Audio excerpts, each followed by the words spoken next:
Hello students, nuclear physics में एक बार फिर आपका स्वागत है। आज का हमारा टॉपिक है समता, यानी पैरिटी। ये भी एक नाभिक का विशेष गुण है, समता या पैरिटी। किस प्रकार से इसका सिग्निफिकेंस है, क्या मापन होता है इससे।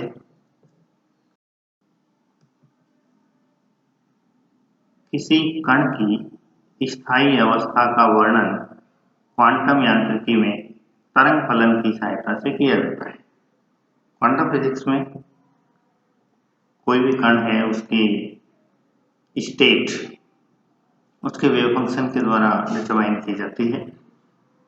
ये तरंग फलन साई एक्स वाई जेड निर्देशांकों पर निर्भर करता है। जो वेव फंक्शन है वो कोऑर्डिनेट्स एक्स वाई जेड पे डिपेंड करता है। तो किसी कण की समता निर्देशांकों का प्रतिलोमन करने पर तरंग फलन के व्यवहार को दर्शाती है। समता क्या है, पैरिटी क्या है? यदि हम निर्देशांकों का प्रतिलोमन कर दें, उन्हें बदल दें, उनके चिन्ह विपरीत कर दें, तो तरंग फलन का क्या व्यवहार होगा, इसको दर्शाती है उस कण की समता, पैरिटी। यानी हम x को -x से, y को -y से और z को -z से रिप्लेस कर दें, तो उस तरंग फलन का कैसा व्यवहार रहेगा, उसका साइन चेंज होगा या नहीं होगा, उसके व्यवहार में क्या परिवर्तन होगा। ये तो देखिए, यदि इस परिवर्तन का तरंग फलन के मान में कोई परिवर्तन नहीं होता तो तरंग फलन की पैरिटी इवन कहलाती है, सम कहलाती। अर्थात जब हम कोऑर्डिनेट ट्रांसफॉर्मेशन इक्वेशन लगा देते हैं, कोऑर्डिनेट ट्रांसफॉर्मेशन इक्वेशन x को -x से, y को -y से और z को -z से यदि रिप्लेस करें, एक प्रकार से रिफ्लेक्शन करें,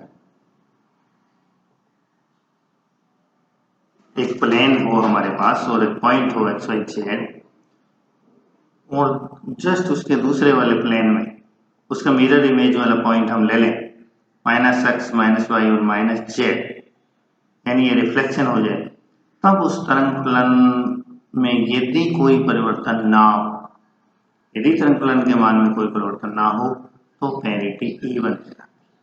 लेकिन जब निर्देशांकों के चिन्ह परिवर्तित करने पर तरंग फलन परिवर्तित हो जाए तो तरंग फलन की समता विषम होती है, ओड होती है। तो ये पैरिटी का कॉन्सेप्ट है।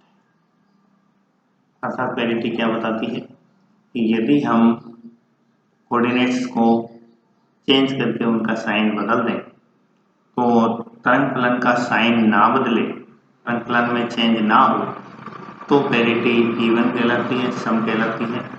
और यदि निर्देशांकों के चिन्ह परिवर्तित करने पर तरंग फलन परिवर्तित हो जाए, उसका साइन चेंज हो जाए, तो तरंग फलन की समता विषम कहलाती है, ओड।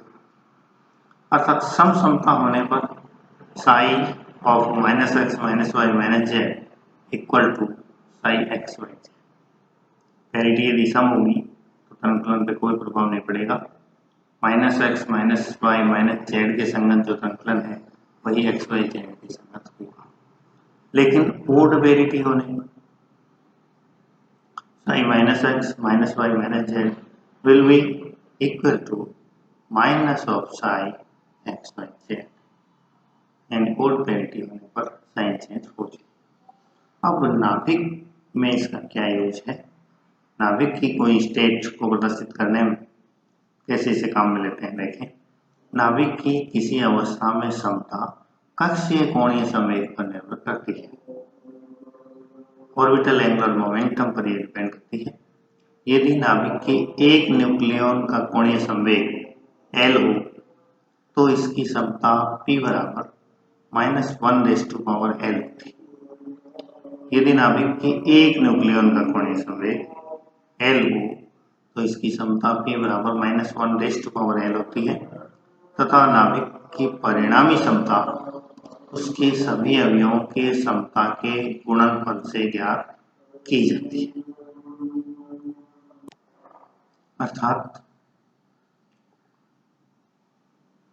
यदि एक न्यूक्लियन का कोणीय संवेग स्मॉल l हो, यह न्यूक्लियन से क्या मतलब है? न्यूट्रॉन और प्रोटॉन। नाभिक में जो दोनों कण न्यूट्रॉन प्रोटॉन पाए जाते हैं उन दोनों में काफी समानताएं होती हैं, दोनों का द्रव्यमान लगभग समान होता है।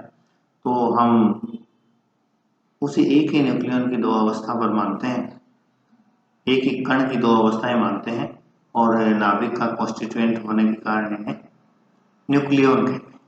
तो किसी एक न्यूक्लियन का कोणीय संवेग यदि L है तो उसकी पेरिटी इस सूत्र से दी जाती है -1/n। और नाभिक की जो टोटल क्षमता होती है वो सारे के सारे न्यूक्लियनों की क्षमता के गुणनफल के बराबर होती है, उनके मल्टीप्लिकेशन के बराबर। तो यदि नाभिक के अवयवों के अलग अलग कोणीय संवेग LA, LP, LC and so on हो तो नाभिक की टोटल जो पेरिटी होगी वो इन सब की पेरिटीज के मल्टीप्लिकेशन के बराबर होगी। P will be multiplication of PA, PB, PC and so on. और चूंकि PA क्या होगा -1/LA, PB क्या होगा -1/LB, PC होगा -1/LC, जहाँ LB, LA, LB, LC क्या है? A, B, C जो न्यूक्लियन है उनकी ऑर्बिटल एंगुलर मोमेंटम। इन सबको जब मल्टीप्लाई करेंगे तो क्या आएगा? -1 की power LA plus LB plus LC and so. और पावर मल्टीप्लिकेशन रूल के अनुसार सारी पावर ऐड हो जाएंगी, मल्टीप्लिकेशन में है तो बेसिस सेम है, तो -1/LA plus LB plus LC and so. तो यहाँ से अपने पास न्यूक्लियर पेरिटी आ जाएगी। इस स्थिति में सम Z और सम N वाले नाभिकों के लिए समता सम। ये बात हमने पहले भी की थी कि यदि नाभिक की द्रव्यमान संख्या समान है, सम इवन है, तो दो स्थितियां बनती हैं, या तो Z और N दोनों भी सम हो। दो ओड नंबर को जब हम सम करते हैं तो इवन नंबर आता है, लेकिन दो इवन नंबर को ऐड करने पर भी इवन नंबर आता है। तो दो स्थितियां बनती हैं, यदि द्रव्यमान संख्या A इवन नंबर है तो Z और N दोनों इवन हो सकते हैं। इस स्थिति में होगा क्या? जब दोनों इवन होंगे तो अपने पास टोटल L जो है वो 0 आएगा, क्योंकि कपलिंग होती है और दो दो के जोड़े बनते हैं और L जो है टोटल एंगुलर मोमेंटम इस तरह से ओरिएंटेड होते हैं कि वो आपस में एक दूसरे को कैंसिल करते हैं। और दोनों यदि Z और N सम है तो L 0 हो जाएगा और फिर -1 की पावर 0 तो 1 आएगा और पेरिटी आएगी इवन, पेरिटी सम। लेकिन जब विषम Z और विषम N होगा तो उन नाभिकों के लिए समता क्या होगी? अयुग्मित प्रोटॉन और न्यूट्रॉन की समता के गुणनफल के बराबर। दोनों में एक एक पार्टिकल बचा रहेगा, एक न्यूट्रॉन और एक प्रोटॉन, बाकी तो कपल बन जाएंगे दो दो के। तो एक एक जो बचा रहेगा उनकी जो पेरिटीज है उन दोनों की पेरिटी के मल्टीप्लिकेशन के बराबर होगी नाभिक की टोटल पेरिटी। तो टोटल पेरिटी क्या होगी? P will be -1/Ln into -1/LP, Ln angular momentum of neutron, LP orbital angular momentum of proton। तो इन दोनों को जब मल्टीप्लाई करेंगे तो -1/Ln प्लस LP और इससे टोटल पेरिटी आएगी न्यूक्लियस। तो इस प्रकार से हम न्यूक्लियस की पेरिटी ज्ञात कर सकते हैं। और पेरिटी एक स्पेशल प्रॉपर्टी है न्यूक्लियस की। तो पेरिटी के बारे में हमने जाना, दो प्रकार की पेरिटी हो सकती है, ओड और इवन। पेरिटी जब इवन होगी तो जो पार्टिकल है उसका वेव फंक्शन कोऑर्डिनेट रिफ्लेक्शन पर, कोऑर्डिनेट का साइन चेंज होने पर वेव फंक्शन का साइन चेंज नहीं होगा, और जब पेरिटी ओड होगी तो कोऑर्डिनेट का साइन चेंज होने पर वेव फंक्शन का साइन भी चेंज हो जाएगा। ये पेरिटी, और इस प्रकार से अपन नाभिक की पेरिटी ज्ञात करते हैं। उसके जो टोटल जो न्यूक्लियॉन्स हैं, उसके सारे जो कॉन्स्टिट्यूएंट्स हैं, उनकी पेरिटी अलग अलग ज्ञात करके और उन सबको मल्टीप्लाई करके टोटल न्यूक्लियर पेरिटी हम ज्ञात करते हैं।